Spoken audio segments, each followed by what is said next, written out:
मंगलमय मंगल करण वीतराग विज्ञान। नमो ताहि जात भय अरहंतादि महान। करि मंगल करि हो महा ग्रंथ करन को काज। जात मिलय समाज सब पावे निज पद राज।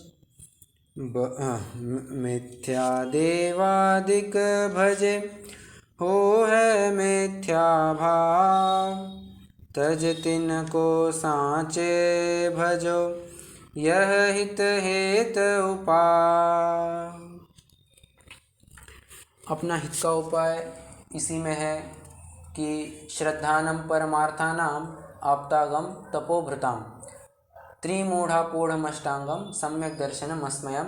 सम्यक दर्शन की प्राप्ति करने में ही हमारा हित है, और सम्यक दर्शन की प्राप्ति अगर करनी हो तो सच्चे देव शास्त्र गुरु का यथार्थ श्रद्धान करना अत्यंत अत्यंत आवश्यक है। अर्थात ही थोड़ा अगर इसका विलोम लगाए तो मिथ्या दर्शन सर्वथा हेय है, और मिथ्या दर्शन को अगर त्यागना है तो कुगुरु कुदेव कुशास्त्र कुगुरु कुदेव कुधर्म इनका सेवन भी त्याग देना चाहिए, शीघ्रता से छोड़ देना चाहिए। किस प्रकार छोड़ना चाहिए, क्यों छोड़ना चाहिए, इसकी चर्चा की श्रृंखला में हम कुदेव का निरूपण और उसके श्रद्धानादिक का निषेध ये प्रकरण चला रहे हैं। और उसमें भी एक और सब टॉपिक चालू हुआ है, व्यंतरादि को मानने का निषेध, उनके श्रद्धानादिक का निषेध, ये प्रकरण अपना चल रहा है। कल हमने कुछ एक बिंदुओं को लेकर के चर्चा की थी। पंडित साहब को कोई प्रश्न पूछ रहा था कि व्यंतर अपना प्रभुत्व दिखाता है, अप्रत्यक्ष को बतला देता है, कुस्थान निवासादिक कहता है, और पूछते हैं सुन। हाँ जी, कोई दिक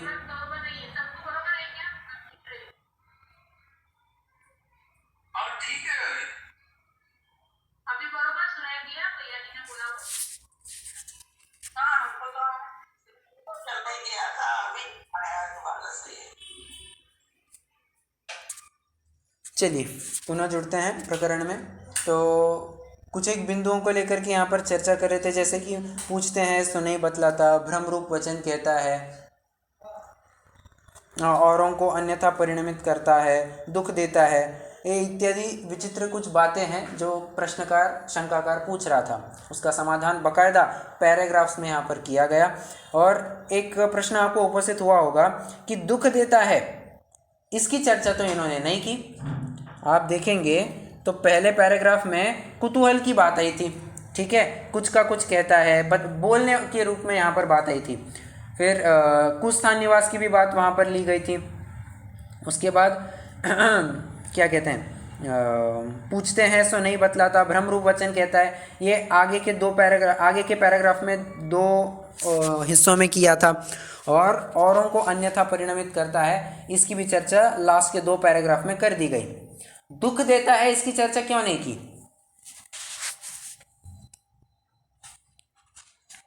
सबकी चर्चा हो गई, दुख देता है इसकी चर्चा क्यों नहीं की?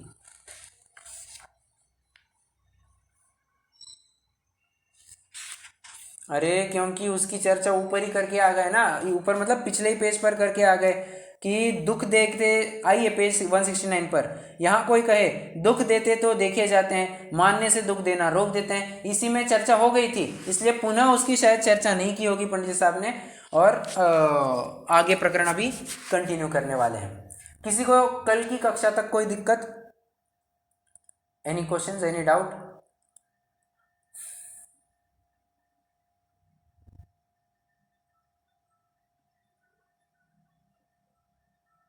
हाँ जी या ना जी?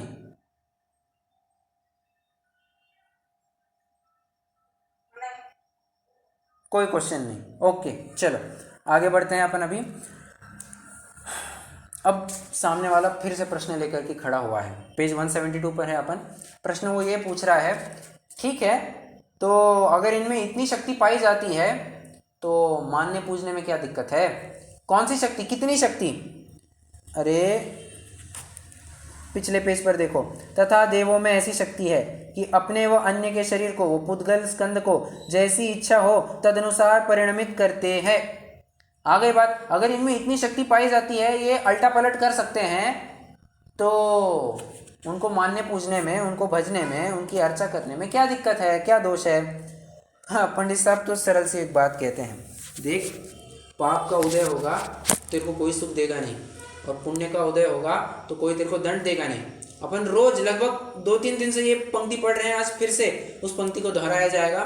पापोदय में नहीं सहाय का निमित्त बने कोई, और पुण्योदय में नहीं दंड का भी निमित्त होई। वो पॉसिबल ही नहीं है। जब तक तेरे पुण्य का बीता नहीं करार, अवगुण तेरे माफ है चाहे करो हजार। ये जितनी भी पंक्तियां हैं, जितनी भी उक्तियां आपको पढ़ने में मिलती है, ये सब इसी की तरफ संकेत करती है। तो कोई तुम्हारा अच्छा भला बुरा करेगा, तुम्हारे में कुछ फेरफार करेगा, ये तुम क्यों मानते हो? और एक दफा चलो मान भी ले कि वे कुछ सुख दुख दे सकते हैं, परंतु एक दफा मानते हैं, मतलब वैसे तो पॉसिबल ही नहीं है, लेट्स अज्यूम कि वैसा होता है, परंतु उनको पूजने भजने से कोई पुण्य बंध तो नहीं होता। क्यों? आप सिंपल सी एक बात बताओ मुझे, किसी एक खिलाड़ी को, किसी एक बच्चे को विराट कोहली, सचिन तेंदुलकर जैसा बनना है, ठीक है? तो वो सचिन तेंदुलकर की मैच देखेगा, विराट कोहली की मैच देखेगा, या फिर जो गली क्रिकेट खेलता है उसको आदर्श मानेगा? क्या कहना है आपका?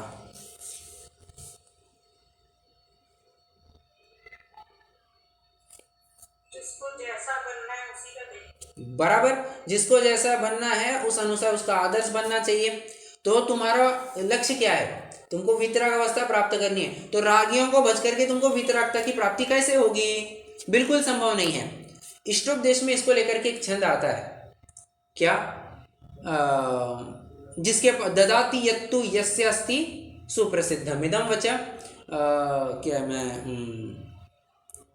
ज्ञान अज्ञानोपास्थिर अज्ञानम ज्ञानम ज्ञानी समाश्रय। क्या बात कही? अज्ञानोपास्थिर अज्ञानम, अज्ञानी की उपासना करने से अज्ञान उपजेगा। ज्ञानम ज्ञानी समाश्रय, और ज्ञानी का आश्रय करने से ज्ञानी उपजता है। क्यों? ददाति यत्तु यस्यास्ति सुप्रसिद्धमिदं वच। जिसके पास जो होता है वो वही दे सकता है। इसलिए तुम्हारा लक्ष्य क्या है? तुम्हें उस अनुसार कार्य में प्रवृत्ति करनी चाहिए। अगर तुमको चाहिए कि गेहूं बाजरा लेना है, तो तुम्हें सुनार की दुकान में जाकर के नहीं मिलेगा। सुनार की दुकान में तुमको गेहूं बाजरा नहीं मिलेगा, तुमको किराना शॉप में ही जाना पड़ेगा। और किराना शॉप में जाकर के अगर तुम ये कहोगे कि मुझे 1 किलो चांदी चाहिए, चांदी का भाव बहुत बढ़ रहा है, सोने का भाव बहुत बढ़ रहा है, तो कोई फटाफट मुझे 1 किलो चांदी लो, कौन इतना लंबा जाएगा? तो तुम भ्रम में रहोगे। हाँ, सिंपल सी बात यही है कि अगर तुमको वीतरागता प्राप्त करनी है, तुम्हें वीतरागियों की भक्ति करनी होगी, वीतरागियों को आदर्श मानना होगा। रागियों को भजने पूजने से पुण्य बंध तो यत किंचित नहीं होगा, उल्टा पाप बंध ही होगा। और कुछ कार्यकारी नहीं है उनका मानना पूजना, बिल्कुल कोई कार्यकारी नहीं है। आइए थोड़ा सा अपन यहाँ से पढ़ते हैं, थोड़ा और स्पष्टीकरण भी करते हैं। पहले मैं थोड़ा पढ़ना चाहूंगा। यहाँ कोई कहे, इतनी शक्ति जिनमें पाई जाए उनके मानने पूजने में क्या दोष? उसको लगता है यार क्या दिक्कत है? तो उत्तर, अपने पाप का उदय होने से सुख नहीं दे सकते, और पुण्य का उदय होने से दुख नहीं दे सकते। इसमें और ये भी गाथा लगा लेना, जरूर आपको थोड़ा सा यहाँ पर लिंक बिठानी पड़ेगी कि वो बंद अधिकार की गाथाएं हैं शायद, हाँ, बंद अधिकार की 4-5 गाथाएं हैं कि मैं किसी को मार सकता नहीं, कोई मुझे मार सकता नहीं, मैं किसी को बचा सकता नहीं, कोई मुझे बचा सकता नहीं, ऐसा जिनेंद्र भगवान का कहना है। ठीक है, तो वो भी यहाँ पर लगा लेना। क्यों? प्रत्येक द्रव्य अपना अपना परिणमन कर रहा है, वो अपने पुण्य पाप को भोगेगा। तुम्हारा उसमें करना धरना क्या रहा? कुछ भी नहीं रहा। कहाँ गए? हाँ, तथा उनको पूजने से कोई पुण्य बंध नहीं होता। रागादिक की वृद्धि होने से, यहाँ कितने जनों के ग्रंथ में वृद्धि लिखा है या वृद्धि लिखा है बराबर से? वृद्धि ना, वो वृद्धि चाहिए, वो शायद मिसप्रिंट हुआ है, वृद्धि होना चाहिए वो। तो राग आदि की वृद्धि होने से पाप ही होता है, इसलिए उनका मानना पूजना कार्यकारी नहीं है, बुरा करने वाला है। और अच्छा तो नहीं होगा, बुरा होगा, तुम्हारा पाप बंद होगा। तथा व्यंतराधिक मनवाते हैं, पूजवाते हैं, वह कुतूहल करते हैं। एक बात समझना, ये व्यंतर जितनी भी चेष्टाएं करते हैं, जो भी करते हैं, सब उनके कुतूहल के लिए करते हैं। उनको लगा कि चलो ये करना है, वो कर लेंगे, उनको लगता नहीं आज ये करेंगे, वो कर लेंगे। मतलब जो उनके थोड़ा सा कहते हैं ना अपन, एक प्रकार से विक्षिप्त जो होता है, थोड़ा विम्सिकल, कभी एक कहता है कभी कुछ कहता है, और कुतूहल बुद्धि से करता है, तो वैसी कुछ दशाएं व्यंतरों की हुआ करती है। तो बहुत कुतूहल प्रिय होते हैं, बहुत उनको मस्ती मजा करना होता है, तो चाहे वो करने लग जाते हैं। अब जैसे हाँ, मुझे एक बचपन की मुझे एक और घटना याद आती है। बहुत छोटा था मैं, तो हमारी माता जी सबके पैर छू रही थी, तो मैंने कहा तुम मेरे पैर क्यों नहीं छूती? अब समझना, कल पंडित साहब ने बच्चे का उदाहरण दिया था, तो उसी के ऊपर से मैं लगा रहा हूँ। तब तो मैं बहुत छोटा था, तब मैंने कहा तुम मेरे पैर क्यों नहीं छूती? तो मैंने कहा, मम्मी ने कहा बड़े छोटों के पैर नहीं छूते, और ये छोटों का फर्ज होता है, छोटों का दायित्व होता है कि वे बड़ों का आदर सम्मान करें। ठीक है, अब ऐसा होगा क्या कि मोदी जी आकर के हमको प्रणाम करेंगे? ऐसा तो नहीं होगा। हम पहले जाकर के उनको नमस्ते करेंगे, तब जाकर के वे अपन को पलट करके नमस्ते करेंगे, ऐसा होगा, बराबर है। हाँ, अब ये जो बात मैंने कही थी मैं जब छोटा था, ये क्या था, ये पूरी कुतूहल बुद्धि। व्यंतर का भी ऐसे ही होता है। कोई बहुत प्रतिष्ठित व्यक्ति भी होगा, मान सम्मान होगा, उसको चेट जाएगा और कहेगा कि मुझे भजना पूजना चालू करो, फलाना फलाना को भजना पूजना चालू कर दो। कुतूहल प्रिय होता है, वो कुछ नहीं देखता कि इसको बात करनी चाहिए नहीं करनी चाहिए, कुछ नहीं, बस कुतूहल होता है इसको, पूरा कुतूहल पर खेलता है, कुछ विशेष प्रयोजन नहीं रखते। जो उनको माने पूजे उसी से कुतूहल करते रहते हैं, जो नहीं मानते पूछते उनसे कुछ नहीं कहते। प्रश्न है मेरा, क्या हम व्यंतर को मानते हैं नहीं मानते? समझ करके उत्तर देना, और मेरे रुख को देखते हुए उत्तर देना। व्यंतर को तो मानते ही है ना, हमारे में व्यंतर नाम के देव थे, लेकिन हम उनको करता धरता नहीं मानते। Perfect answer, this is the answer that I expected. क्या हम गणपति को मानते हैं नहीं मानते? दुर्गा, ये अल्लाह और क्रिश्चियन जीसस, इनको मानते हैं नहीं मानते? है, ये सबको मानते हैं, सबको मानते हैं, हाँ सबको मानते हैं। हम ये मानते हैं कि अरे हम तो ये भी मानते हैं कि जिनेंद्र भगवान भी हो, किसी के कुछ करने धरने में समर्थ नहीं है, बाकी उनको कुछ कहना ही नहीं। ठीक है, हम ऐसा श्रद्धान करते हैं। तो फिर तुम उनकी पूजा अर्चा न करते हुए जिनेंद्र भगवान की पूजा अर्चा क्यों करते हो? क्योंकि हमें वे वितरागता का मार्ग बतलाते हैं और सच्चा हित का उपदेश देते हैं, सर्वज्ञ है, हितोपदेशी है, वितरागी है, इसलिए हम उनकी पूजा अर्चा करते हैं। That's it. ये 3 क्वालिटीज हमें बाकी किसी में नहीं दिखाई देते, हम इसलिए बाकी किसी की पूजा अर्चा नहीं करते। सिंपल है। अब यहाँ पर भी वैसा ही लगाना आपको। व्यंतरों को मानते नहीं मानते? बिल्कुल मानते हैं। अरे आचार्यों ने भर भर के इसके ऊपर कंटेंट लिखा है, पंडित साहब यहाँ पर लिख रहे हैं, तो मानते हैं। मतलब बाबा ये भी एक प्रकार, एक जाति के देव है, ऐसा मानते हैं। ये कुछ करने धरने में समर्थ नहीं है, ऐसा श्रद्धान रखते हैं। ठीक है, और कुछ करने धरने में समर्थ नहीं है, इसी को कहते हैं कि हम व्यंतर को नहीं मानते। बोली भाषा तो यही होती है कि ये कुछ करने धरने में समर्थ नहीं है ना, तो ये इसको नहीं मानते। लोक में भी यही कहा जाता है। हाँ, जैनियों को नास्तिक कह दिया जाता है कि अरे ये भगवान को नहीं मानते। कहते नहीं कहते, वो तो भगवान कुछ करते हैं ऐसा नहीं मानते। ठीक है, उसी को उन्होंने शॉर्ट में कर दिया, ये भगवान को नहीं मानते। अरे शॉर्ट करना नहीं, तुमने पूरा अर्थ का अनर्थ कर दिया। हाँ, ऐसी बात यहाँ पर भी लगाना। तो फिर ये जो भगवान को ये लोग मानते हैं, जो हिंदू जो भी जैन है कि गणपति लाते हैं घर पे, तो हम उनको नमन नहीं करते, इसीलिए वो हमको ऐसे बोलते हैं हाँ नहीं वैसा नहीं नहीं नहीं वैसा भी नहीं। अब तो फिर ऐसी भी बात है ना, कोई हिंदू को कहो चल जा करके नमाज पढ़, तो मुस्लिम कहेगा तू नास्तिक है। उसकी वजह से अपन को नास्तिक नहीं कहते। वो तो अपन ने कहा था ना कि भगवान किसी का कुछ करता नहीं है, अपन ने उनके जो भगवान के कर्तापने का इतना खंडन किया ना, तो उसके ऊपर से हमारे ऊपर नास्तिकता की छींटें उड़ाने की कोशिश की गई है। और बहुत लोग करते भी है ऐसा, हमको नास्तिक कहते हैं। हम ईश्वर कर्तावाद का खंडन करते हैं। ये जो आप बात कर रहे हैं ना, वो तो थोड़ा लेवल ऊपर वाले लोग जो अभ्यासी हैं दोनों साइड के, वो बोलते हैं। लेकिन एक जो आम जनता रहती है वो तो इसीलिए बोलती है कि हम नमन नहीं करते हैं अन्य देव देवियों को, तो आप नास्तिक हो, इसके लिए आप देव देवियों को नहीं मानते। हो सकता है, मतलब कोई ऐसा तर्क भी रख सकता है, हो सकता है।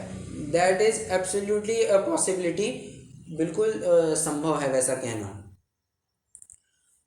बट टेक्निकली जिनको थोड़ा बहुत ज्ञान है वो तो बराबर से समझ जाते हैं कि यार ये कर्तापने का खंडन करते हैं, इसलिए इनको जैनियों को प्रायः नास्तिक कहा जाता है। जबकि वैसी बात नहीं है।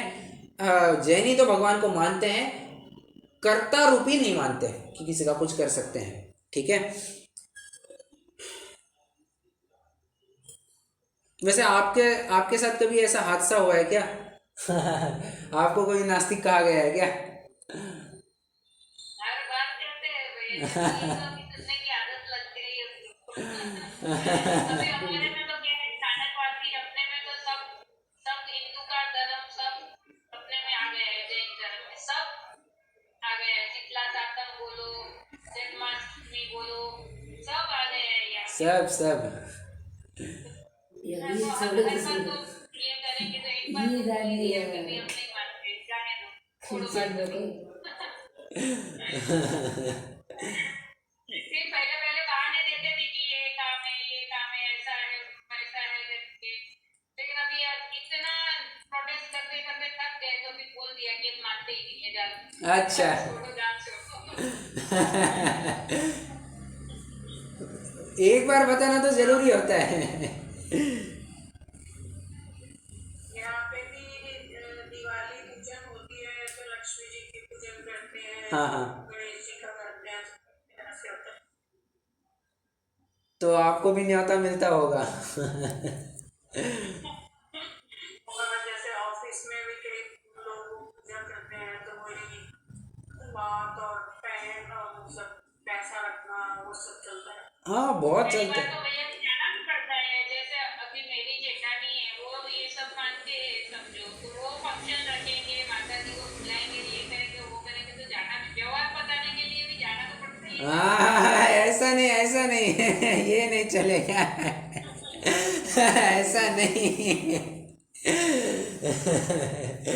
ये नहीं। हमारे तो भैया जी शादियों में भी ये सब तो मुख्य ही रहता है ना, किसी के यहाँ पे भी शादियों में ये सब ही मुख्य रहता है। जैसे अग्नि के फेरे लगाओ, होता है।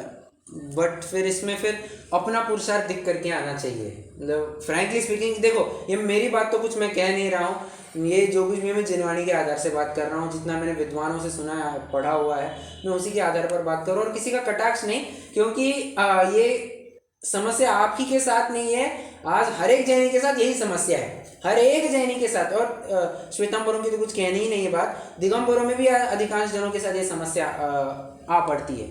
तो बात ऐसी है ना कि फिर अगर वहाँ आना जाना भी बन जाए ना, तो किसी प्रकार से फिर वो अनुमोदना दिख ही जाती है, किसी ना किसी प्रकार से वो अनुमोदना दिख ही जाती है। तो वहाँ पर अनुमोदना भी ना हो तो इसके लिए फिर हमको बहुत खबरदारी रखनी पड़ती है। और खबरदारी रखना मतलब क्या, एक ही ऑप्शन होता है, वहाँ पर नहीं जाना, या फिर इतनी दम रखना, उनको कहना कि तुम ये हटा सकते हो तो ही हम आएंगे। अब मैं आपको फ्रैंकली स्पीकिंग, आपको लगेगा कि यार ये बहुत ऊंची ऊंची बातें कर रहे हैं, मैं आपको हाल ही की आपको एक घटना सुनाता हूँ जो प्रैक्टिकली हमने अभी इम्प्लीमेंट किया हुआ था।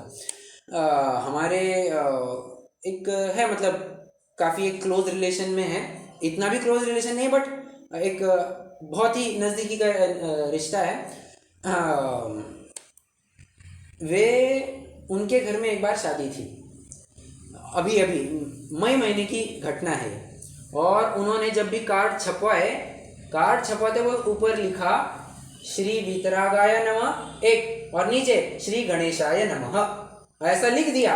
और उसी के ऊपर से क्या कहना चाहिए, हमने भाप लिया कि यहाँ पर गणपति आदि की भी पूजा होने वाली है, और हमने उस शादी में नहीं जाने को, हमने कहा कि हम इस शादी में नहीं आ सकते, बिल्कुल नहीं गए फिर। और वैसे क्या होता है, मेरा तो इतना तो अभी फ़िलहाल कोई शादी में जाना हुआ ही नहीं, फ्रैंकली स्पीकिंग। 5 6 7 8 साल हो गए शायद ही मैं किसी शादी में गया रहूँगा।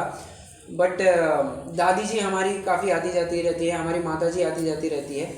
बट इस बार स्ट्रिक्टली कह दिया था कि, और समझना, अच्छे स्वाध्याय करते हैं वे जो जीव है वो अच्छा स्वाध्याय करते हैं, समझते हैं सब बातें, और फिर भी ये सब गणेशाय नमः आदि सब लिख दिया उन्होंने पत्रिका के ऊपर, शादी के कार्ड के ऊपर। हमारे में भी ऐसे ही है सब।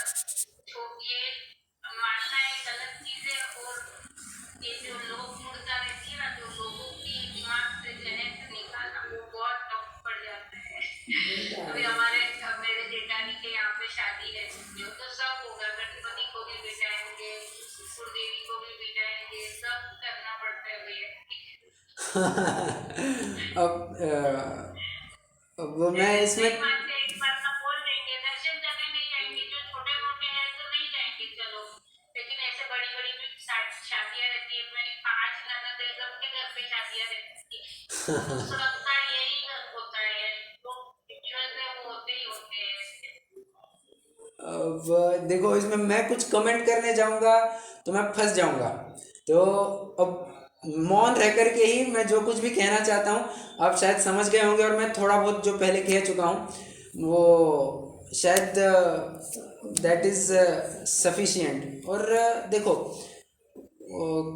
मन अपन अपन बहुत दुविधा मनस्थिति में आ जाते हैं, जाना नहीं जाना, अच्छा ना जाए, मतलब एक तरफ खाई दूसरी तरफ को, ऐसी स्थिति में अपन आ जाते हैं।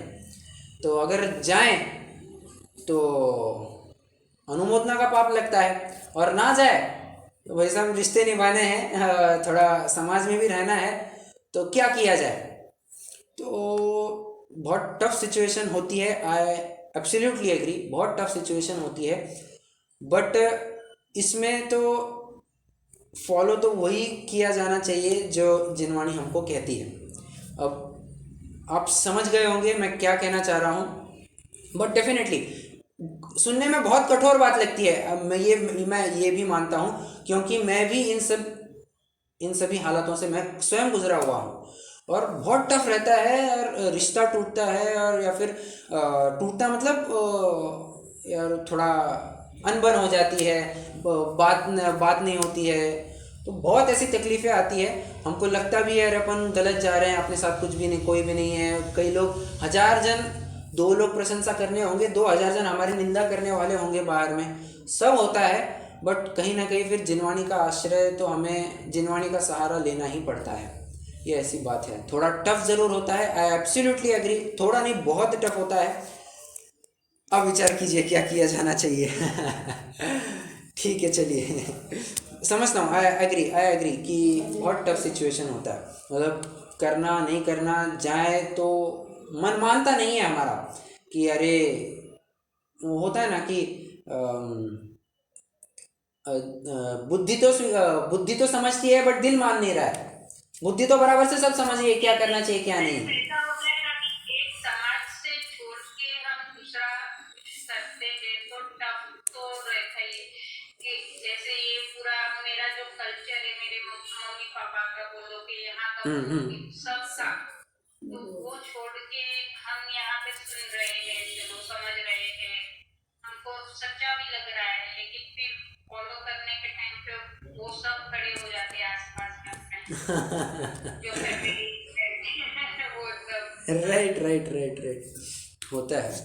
बट फिर इसी में धीरे धीरे पुरुषार्थ, मैं मानता हूँ कि एक समय किसी का इतना पुरुषार्थ नहीं होगा कि वो एक समय में झटके में तोड़ देगा, बट जहाँ पर संभव हो हमें धीरे धीरे धीरे करते हुए एक पॉइंट ऐसा आना ही चाहिए कि बाबा अभी ये जितना कुछ भी है ये खुदेवादी का ये सब अपन छोड़ छाड़ करके अपन नहीं करेंगे। एक पॉइंट तो ऐसा आना ही चाहिए और वो आइडियल सिचुएशन होती है, क्योंकि अल्टीमेटली अपन को वीतरागता के मार्ग पर बढ़ना है। तो रागियों की अनुमोदना करके हमारा वीतरागता का मार्ग तो पुष्ट नहीं ही होगा, ये बात तो फैक्ट है ये बात। और आई एम श्योर बाकी जनों को भी ये बहुत देखने को मिलता होगा। मैं एक और घटना आपके साथ शेयर करता हूँ। मतलब अभी गणपति का सीज़न हो गया, तो मैं पहले ऑफिस में जहाँ पर मेरी इंटर्नशिप चल रही थी, तो वहाँ पर तो हम 3 दोस्त थे, मतलब काफ़ी अच्छे दोस्त हैं हम।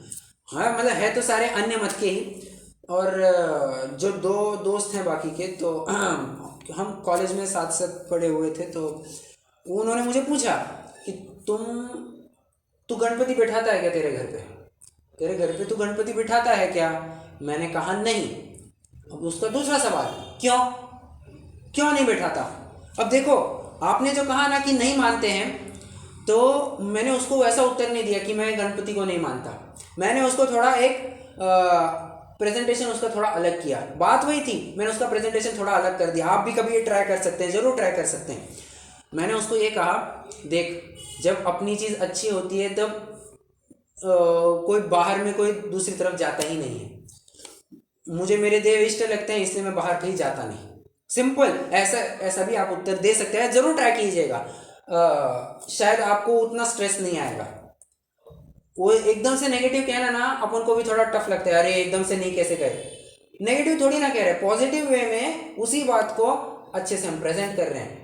मुझे आप देखो, जब घर का खाना अच्छा लगता है तो बाहर में कोई ताक झाक नहीं करता, बाहर कोई मुंह नहीं मारता। वैसी बात है, जब अपन को अपने देव इष्ट लगते हैं, परमेष्ठ ही है हमारे लिए, तो फिर बाकी के देवों की तरफ फिर बाकी के देवों के पास हम क्यों जाए? ये उत्तर कभी ट्राई करना जरूर, ठीक है? तो मैंने ट्राई किया हुआ है और वो एकदम से समझ गया कि बाबा हाँ। दूसरे दोस्त ने तुरंत उसको मेरे आंसर को सपोर्ट करने के लिए कहा, जैसे अभी तू है, तो तेरे को अगर कोई कहे कि तू नमाज पढ़ेगा क्या, तो नहीं पढ़ेगा ना, तो वैसी इसी की भी बात है। तो ये अपने अपने आराध्य देव को इष्ट मानते हैं। सो वैसा है। और वो बहुत क्षणार्ध का वो आवेग होता है कि यार सामने वाले को बुरा लगेगा। नॉर्मल हो जाते हैं, लिटरली नॉर्मल हो जाते हैं। लोगों को सच में इसकी लेकर के कुछ पड़ी नहीं होती। ये अच्छा उत्तर है। जैसे हम एक ही समझो कोई एक को मानता है तो उसको दूसरे हिंदू धर्म के भगवान को जो राम को मानता है ना भैया जी, वो कृष्ण को नहीं मानते इतना, कृष्ण को मानते वो राम को नहीं मानते इतना। हाँ होता है वैसा। ऐसा भी देखा जाता है ऐसे करके। राइट होता है, बिल्कुल होता है। तो अपने को अपने देव इष्ट लगे तो बाकियों की तरफ अपन नहीं जाते हैं। वैसे बाकियों का क्या ख्याल है? ये उत्तर कितना सही लगा आपको? कोमल जी ने तो कहा अच्छा लगता है।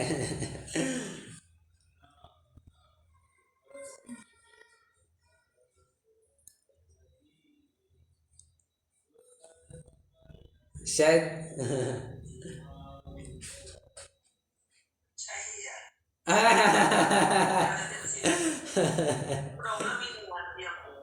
अच्छा, आपको तो प्रॉब्लम, देखिए ये आप शायद आपके आजू बाजू में जैन समाज ही बहुत होता होगा, फिर आपको शायद दिक्कत नहीं आती होगी। नहीं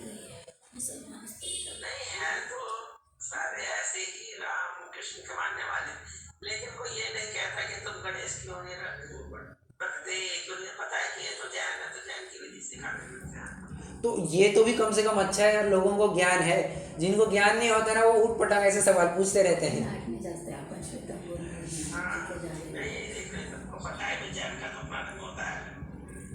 बराबर समस्या हंसते हैं, जैसे हम नंगे बैठ जाते हैं रक्षोदस को यात्रा वगैरह में, बराबर। तो उस पर 2-4 बार मैं कहा कि अरे ऊपर से तो अच्छे कपड़े पहन रखे हैं, वो चप्पल भी नहीं है तुम्हारे तो। हाँ ये थोड़ा सा होता है। बराबर, बिल्कुल सही।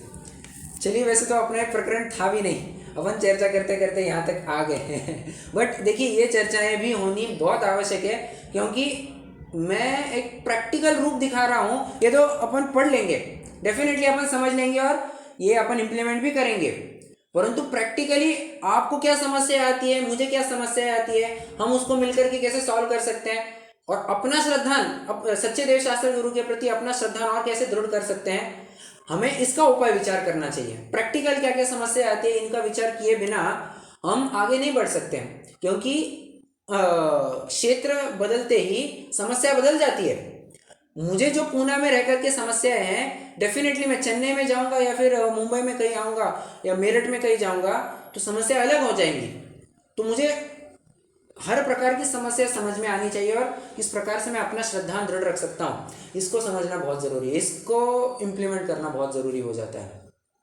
तो ये चर्चा बहुत आवश्यक भी है और अपन को कोर्स पूरा करने की कोई जल्दी भी है भी नहीं, अपन तो यहाँ पर समझने की बुद्धि से बैठे हैं, इसलिए कोर्स तो अपना पूरा हो जाएगा टुडे, आज नहीं तो कल तो पूरा हो ही जाना है, बट ये चर्चा होनी भी बहुत आवश्यक है। चलिए, और देखिए ये ऐसी चर्चा और आने वाली है, ये 6वां अधिकार ही ऐसा है कि आपको प्रैक्टिकल केसेस आपको देखने को मिलेंगे, क्या होता है क्या नहीं होता है समाज में। और जैन क्या, क्योंकि दिक्कत क्या है, ये पूरा का पूरा जैन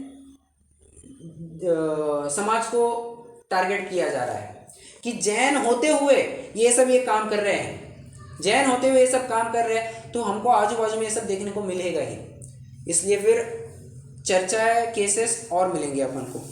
ठीक है, चलिए कहाँ तक थे अपन। कुछ विशेष प्रयोजन नहीं रखते, जो उनको माने पूजे उसी से कुतूहल करते रहते हैं, जो नहीं मानते पूछते उनसे कुछ नहीं कहते। यदि उनको प्रयोजन ही हो तो न मानने पूजने वाले को बहुत दुखी करे, परंतु जिनके न मानने पूजने का निश्चय है उससे कुछ भी कहते दिखाई नहीं देते। तथा प्रयोजन तो शुद्धाधिक की पीड़ा हो तब हो, परंतु वह तो उसके व्यक्त होती नहीं है। हाँ, यदि हो तो उनके अर्थ नैवेद्यादिक देते हैं, उसे ग्रहण क्यों नहीं करते। अब ये भी आजू बाजू में आप बहुत देखते हैं, नैवेद्य चढ़ाते हैं।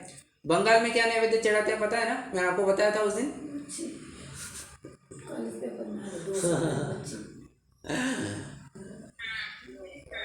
पूरा मतलब मछली ही चढ़ाते हैं, वहाँ के ब्राह्मण लोग मछली अर्पण करते हैं नैवेद्य के रूप में।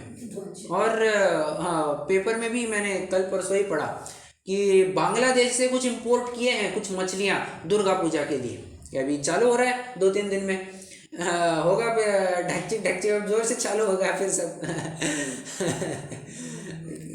तो मैं कहना ये चाहता हूँ कि भगवान को नैवेद्य आदि देते हैं तो ख़त्म करना चाहिए ना, व्यंतर आदि को देते हैं भगवान को, जो भी चढ़ाते हैं अगर उनको भूख लगती है तो ख़त्म करना चाहिए, जबकि वो तो करता है नहीं, ऐसी बात है ना। और कई बार आपको दिखाया जाता है, कई बार ये न्यूज़ भी फैलाई जाती है कि फलाना फलाना स्थान पर आप नैवेद्य रखो, आपको खाते हुए मिलेंगे, वो कोई ख़त्म करता हुआ देखा जाएगा। अरे वो व्यंतरी कहीं ना कहीं गायब कर देता होगा। प्रश्न है मेरा, क्या व्यंतर उसको खाता होगा?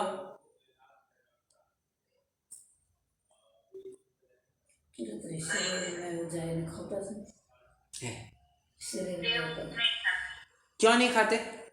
आप पूछेंगे क्या सवाल है। बराबर, वैकृक शरीर है और उनका आहार भी मानसिक आहार होता है, ये अपना कवल आहार जैसा तो होता है नहीं। तो जो कुछ भी वो बाबा ये सब नैवेद्य चढ़ाया है, ये सब भगवान इसका भोग कर रहे हैं, ये जितनी भी बातें आती है ना, ये शायद व्यंतर ने कहीं ना कहीं रख दिया होगा। पॉसिबल ही नहीं व्यंतर कुछ खाए, या फिर उसको किसी अन्य प्रकार से उसको डिस्पोज ऑफ कर दिया होगा। बात कहने की इतनी है कि ये सब व्यंतरकृत होता है, व्यंतर तो कभी भी खाता नहीं है, बात पक्की है। और व्यंतर यदि खाता तो जहां जहां नैवेद्य चढ़ाया गया है सर्वत्र खाना चाहिए था, ऐसा तो नहीं होता है, एक किन्हीं विशिष्ट स्थानों पर ही वो करता पाया जाता है। ठीक है, जैसे यहाँ पर भी देखिए ना, अपन भी मंदिर में ये अपन मतलब जो भी ये गोला वगैरह चढ़ाते हैं, जो भी मंदिर में गोला वगैरह चढ़ाते हैं, खाना चाहिए ना उसको।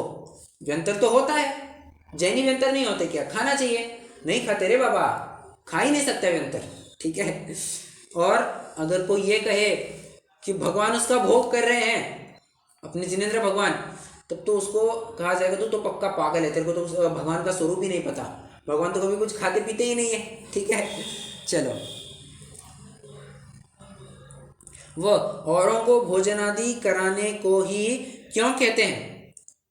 मतलब ये पितृपक्ष आदि में होता है ना कि औरों को भोजन कराओ, औरों को भोजन कराना चाहिए, या फिर किसी का देहावसान हो जाता है तो देहावसान होने के बाद बराबर से वो मृत्यु भोज आदि कराया जाता है, होता है नहीं होता? मैं आपको अपनी 2-3 दिन पहले चर्चा हुई थी ना अपनी, वो बिहार में 3.5 से 4 हजार करोड़ रुपया केवल एक खाना खिलाना और पीना पिलाना में ही खर्च हो जाता है।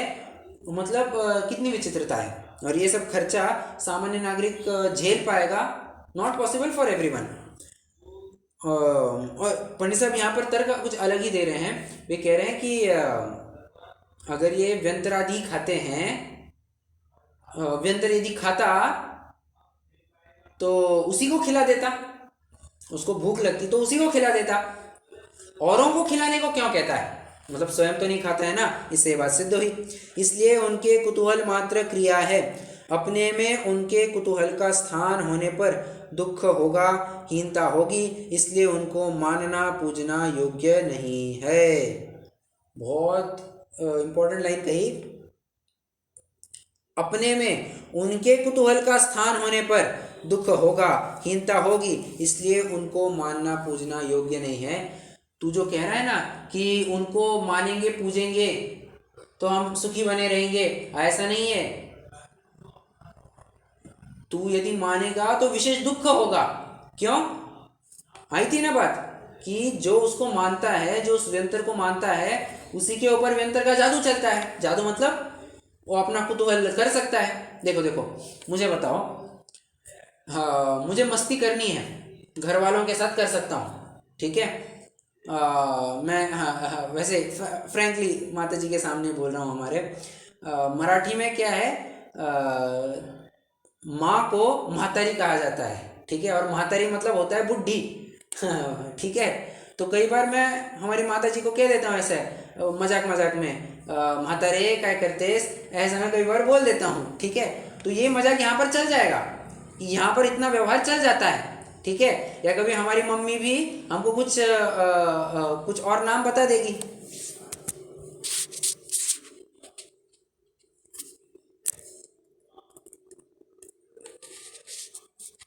हाँ हाँ, तो मैं ये कह रहा था कि घर में ये व्यवहार चल जाएगा। अगर मैं बाहर किसी राह चलते किसी महिला को कहूँ अगे म्हातारे, अगे बुढ़ी, ऐसा अगर कहूँ तो क्या होगा? क्या होगा जरा अंजाम बताना क्या होगा?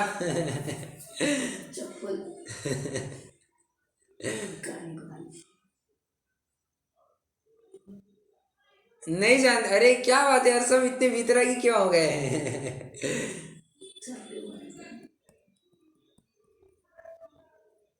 क्या बोला भैया जी, थोड़ा लेट हुआ मुझे।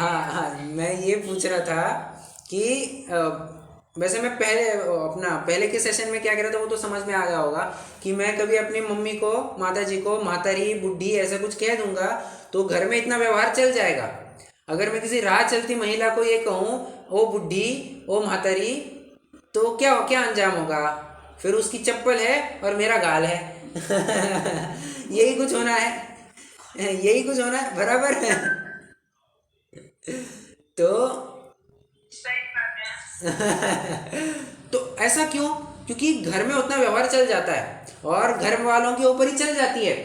जहां पर अपनी चलती है ना, कुतूहल वहीं तक होता है। जहां अपनी नहीं चलती, कुतूहल वहां पर नहीं हो सकता। वहां पर स्ट्रेट फॉरवर्ड प्रोफेशनली बात की जाती है। यहाँ पर भी वैसे ही लगाना। व्यंतर की जहां तक चलती है, जो उसको मानता है उसी के ऊपर वो अपनी चलाता है, जो उसको नहीं मानता उसके ऊपर नहीं चलाता। Simple as that. उदाहरण से आपको अच्छे से एकदम, अब शायद आप ये बात नहीं भूलेंगे कभी। ओके,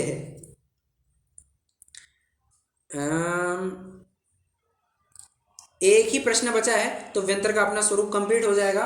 फिर एक नवीन प्रकरण चालू होगा, वो अपन कल देखेंगे। तथा कोई पूछे कि व्यंतर ऐसा कहते हैं, गया आदि में पिंडदान करो तो हमारी गति होगी, हम फिर नहीं आएंगे। ये गया कहाँ है? कौन गया? कहाँ गया? कौन सा गया? ये बिहार में पड़ेगा सर। बराबर। ये बोध गया जो कहा जाता है, शायद ये बौद्धों की एक भूमि मानी जाती है, तो और विशेष वहाँ पर उनका प्रभाव है, तो बोध गया में वहाँ से उसका रेफरेंस है। ठीक है, हाँ कहाँ गया, हाँ। सो क्या है प्रश्नकार ये पूछ रहा है, तो उत्तर, जीवों के पूर्व भव का संस्कार तो रहता ही है, व्यंतरों को भी पूर्व भव के स्मरणादि से विशेष संस्कार है, इसलिए पूर्व भव में ऐसी ही वासना थी, गयादिक में पिंड दान आदि करने पर गति होती है, इसलिए ऐसे कार्य करने को कहते हैं। मतलब उसको भी पहले किसी व्यंतर ने कहा होगा, उसको वैसा संस्कार बना होगा, और जब ये व्यक्ति व्यंतर बन गया तो वो औरों को कहने लग गया। ये यदि मुसलमान आदि मरकर व्यंतर होते हैं तो वैसा नहीं कहते, वे तो अपने संस्कार रूप वचन कहते हैं। वो क्या कहेगा, मक्का मदीना जाओ, हज की यात्रा करो, वो ऐसा कहेगा। इसलिए सर्व व्यंतरों की गति उसी प्रकार होती हो तो सभी समान प्रार्थना करें, परंतु ऐसा नहीं है, ऐसा जानना। समझ में आ गया? देव ये पूर्व का संस्कार है, आपको यहाँ पर सिर्फ सर्कल क्या करना है, पूर्व भव का संस्कार, पूर्व भव के स्मरण आदि से विशेष संस्कार, आपको ये सर्कल करना है, अंडरलाइन करना है, आप अंडरलाइन कर सकते हैं। तो बात कहने की इतनी है कि पूर्व भव का संस्कार लेकर के आता है। कोई हिंदू वगैरह होगा या फिर कोई और होगा तो अपना इष्ट स्थान बताएगा, कोई मुस्लिम भाई होगा वो कहेगा भाई हज की यात्रा करो, हज में जाकर के पिंडदान करो, तो ऐसा कुछ वो कहेगा। और इस प्रकार व्यंतर आदि का स्वरूप जानना चाहिए। Okay done. अब ये सूर्य चंद्र आदि क्या है ये अपन थोड़ा कल देखेंगे, और कल ही फिर अपन क्षेत्रपाल पद्मावती आदि पूजने का निषेध ये प्रकरण भी प्रारंभ कर सकते हैं। कोई प्रश्न यहाँ तक आज के लिए? ओके चलिए रुकते हैं, अभी जिनवाणी स्तुति करेंगे।